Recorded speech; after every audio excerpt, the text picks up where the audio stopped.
Hi, my name is Nur Safia binti Yusuf and my metric number is 1921157, and now I'm going to talk about FSA 4001. I'm going to talk about QMS and ISO 9001. QMS, or also known as Quality Management System, was introduced by Edward Hemming. He said that without a data you are just another person with opinion. QMS is a management system to direct and control an organization with regard of quality. QMS integrates the various internal processes within the organization and intends to provide a process approach for project execution. This standard also enables the organization to identify, measure, control, and improve the various core business processes that will ultimately lead to improved business performance. ISO 9001 is an example that implementing QMS. A complete ISO 9001 quality management system must address all the requirements of ISO 9001, including the documentation requirement. ISO 9001 need to be done with customer requirement or their preference, and the process plan to achieve customer satisfaction need to refer on ISO 9001 with QMS principle. The first principle is customer focus. Second one is on leadership. The third one is on engagement of people. The fourth one is on the process approach. The fifth one is on improvement. The sixth one is on evidence-based decision making. The seventh one is on relationship management. And that is all for the principle on QMS and ISO 9001. Now let's move on to ISO 17025. This ISO is the international standard for testing and calibration laboratories. It is a set of requirements those laboratories use to show that they operate a quality management system and that they are technically competent to do the work that they do.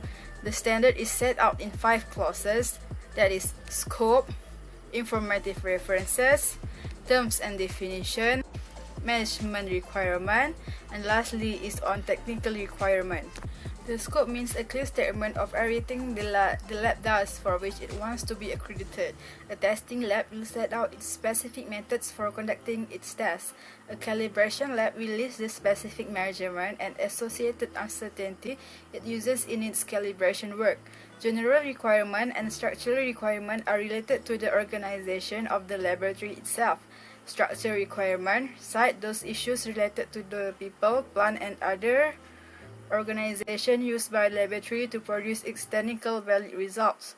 Process requirement are the head of this version of the standard in describing the activities to ensure that results are based on accepted science and aim at technical validity.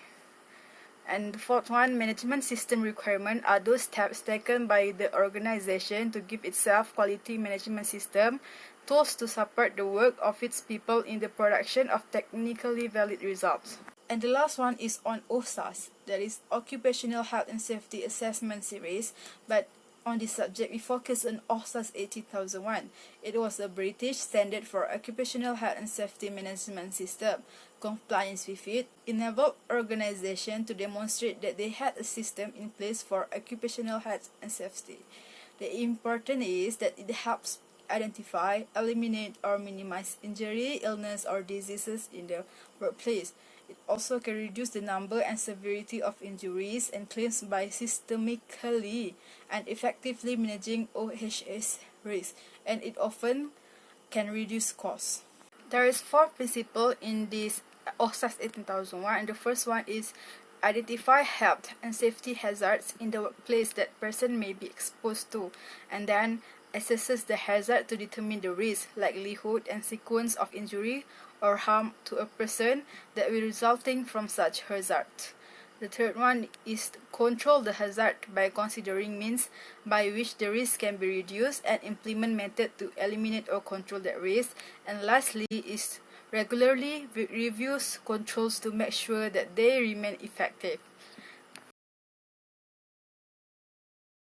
I think this course is very beneficial for us after we are accepting to a workplace. But I think to improve this course, that more example needed to be told. like how it will happen in the workplace and how it is needed to be done during we are working.